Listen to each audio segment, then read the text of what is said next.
Le psaume 147, le verset 19 et le verset 20. Il est écrit, « Il a manifesté sa parole à Jacob, ses statuts et ses jugements à Israël. Il n'a pas agi ainsi avec aucune autre nation. Et quant à ses jugements, elles, les autres nations, ne les ont pas connus. Louez l'Éternel. » Dieu a donné uniquement ses lois et ses commandements à son peuple, aux 12 tribus d'Israël, à la sortie de l'Égypte. Il ne les a pas donnés aux autres nations, qui sont les Européens, les Arabes, les Chinois, les Japonais, ou même les soi-disant égyptologies ou les Égyptiens. Dans la Bible, Jésus-Christ est un homme noir, Moïse est un homme noir, Paul est un homme noir, et les apôtres sont des hommes noirs. La première créature de Dieu, Adam, était un homme noir. On peut le voir dans Genèse chapitre 2, le verset 7. « Et le Seigneur Dieu forma l'homme de la poussière du sol, et souffla dans ses narines le souffle de vie, et l'homme devint une âme vivante. » Adam était un homme noir. Salomon était un homme noir. Voilà ce qu'il écrivait. Cantique des cantiques de Salomon, chapitre 1er, le verset 5. « Je suis noir, mais je suis belle, fille de Jérusalem, comme les tentes de Kédar, comme les pavillons de Salomon. Je suis noir, mais je suis belle, nous dit Salomon. » Jésus-Christ est un homme noir d'après la Bible, d'après la Révélation chapitre 1er, le verset 1er. La révélation de Jésus-Christ que Dieu lui a donnée pour montrer à ses serviteurs les choses qui doivent bientôt arriver. Et il l'a envoyé et l'a signifié par son ange à son serviteur Jean. Révélation veut dire révéler des choses qui sont cachées. Voilà ce que Jean nous révèle au verset 14. Révélation chapitre 1er, le verset 14. Sa tête et ses cheveux étaient blancs comme de la laine, aussi blancs que la neige, et ses yeux étaient comme une flamme de feu. Verset 15. Et ses pieds étaient semblables à du beau cuivre très fin, comme s'il était brûlé dans une fournaise, et sa voix comme le son de beaucoup d'eau. Lui, c'est César Borgia, c'est l'image de la bête. À la Renaissance, vers 1453, Léonard de Vinci fut engagé par le pape Alexandre VI de Rome pour peindre son fils César Borgia en tant que la célèbre image chrétienne de Jésus-Christ. Apocalypse chapitre 13, verset 15. Et elle eut le pouvoir de donner vie à l'image de la bête, pour que l'image de la bête puisse simultanément parler et faire que tous ceux qui n'adorent pas l'image de la bête soient tués. Voilà comment ils nous ont obligés à adorer ce Jésus-Christ blanc blond aux yeux bleus qui n'est pas biblique. L'apôtre Paul nous avait averti que des faux enseignements à propos d'un autre Jésus dans 2 Corinthiens chapitre 11, le verset 4. Car si celui qui vient prêche un autre Jésus que nous n'avons pas prêché, ou si vous recevez un autre esprit lequel vous n'avez pas reçu, ou un autre évangile que nous n'avons pas accepté, vous pourriez fort bien le supporter. Israël a toujours fait partie de l'Afrique. Je veux pour preuve la construction du canal de Suez pour apporter la confusion aux jeunes générations qui ne savent pas que Israël a toujours fait partie de l'Afrique.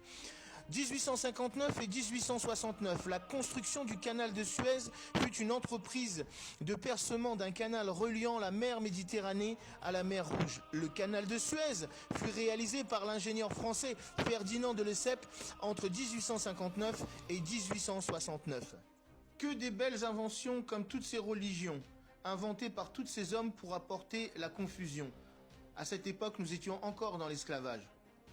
Nous sommes les vrais juifs de la Bible, nous sommes les Israélites, descendants de l'esclavage. En tant qu'Israélites, nous ne devons pas fêter les fêtes de mère, fêtes des pères, les anniversaires ou encore Noël. Regardez ce que nous dit Jérémie, chapitre 10, le verset 1er. Entendez la parole que l'Éternel, le Seigneur, vous parle, ô maison d'Israël. Ainsi dit le Seigneur, n'apprenez pas le chemin des païens et ne soyez pas consternés des signes du ciel, parce que les païens en sont consternés, car les coutumes des peuples sont vaines, parce que quelqu'un coupe un arbre de la forêt, l'ouvrage des mains de l'ouvrier, avec la hache, on l'embellit avec de l'argent et de l'or, et on le fixe avec des clous et des marteaux, pour qu'il ne se déplace pas. Ils sont tous droits comme un palmier, mais ils ne parlent pas. Ils ont besoin d'être transportés parce qu'ils ne peuvent pas marcher. N'ayez pas peur, car ils ne peuvent pas faire de mal aussi. Fuyez toutes ces religions, venez apprendre qui vous êtes d'après les Écritures. Vous êtes des Israélites, vous devez garder les lois et les commandements, vous n'êtes pas des Africains. Ce monsieur, c'est celui qui a donné son nom à l'Afrique. Scipion l'Africain, dit le premier Africain. Scipion l'Africain, aussi dit Scipion l'Ancien ou le premier Africain, pour le distinguer de son petit-fils, Adolphe Scipion Émilien, est un militaire, est un homme d'État romain, qui donna son nom au nord de l'Afrique quand il conquit l'Égypte. Ensuite, vous avez Amerigo Vespucci. Amerigo Vespucci, né le 9 mars 1454, dont le prénom a servi en 1507 pour baptiser le Nouveau Monde. Entre 1497 et 1504, il a participé à 4 voyages de l'âge de grandes découvertes. Voici ce que nous dit la Bible sur ces prétendus Israéliens. Révélation chapitre 2, le verset 9. Écoutez ce que nous dit Jésus-Christ à propos de ces soi-disant Israéliens. Je connais tes œuvres et ta tribulation et ta pauvreté. Cependant, tu es riche. Et je connais le blasphème de ceux qui disent qu'ils sont juifs et ne le sont pas, mais ils sont de la synagogue de Satan. Révélation chapitre 3, le verset 9. Voici, je ferai de ceux de la synagogue de Satan, qui disent être juifs et ne le sont pas, mais qui mentent. Voici, je les ferai venir t'adorer à tes pieds, et qu'ils sachent que je t'ai aimé.